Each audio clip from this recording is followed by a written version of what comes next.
ঈদ উপলক্ষে নগরবাসীকে নিরাপত্তা দিতে ঢাকা মেট্রোপলিটন পুলিশের ৭১টি চেকপোস্ট ও ৬৬৭টি টহল টিম দায়িত্ব পালন করছে বলে জানিয়েছে ডিএমপি মিডিয়া সেন্টারের সংবাদ সম্মেলনে অতিরিক্ত কমিশনার রেজাউল করিম মল্লিক জানান, ঈদ পরবর্তী নিরাপত্তা নিশ্চিতে বিশেষ অভিযান চলবে।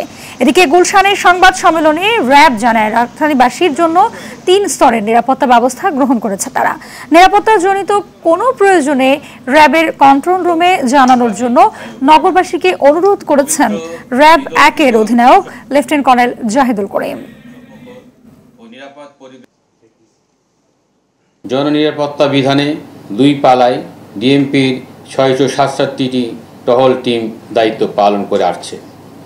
এছাড়া মহানগর এলাকায় নিরাপত্তা বৃদ্ধির লক্ষ্যে বিভিন্ন গুরুত্বপূর্ণ ও কৌশলগত স্থানে ডিএমপি কর্তৃক ৭১টি পুলিশি চেকপোস্ট বসানো হয়েছে। এলাকা ভিত্তিক আমাদের কন্ট্রোল রুমের নাম্বার রয়েছে, শুধুমাত্র র্যাব 1 না, আমি বলবো পুলিশের 999 রয়েছে, সেনাবাহিনীর গ্রাউন্ডে রয়েছে।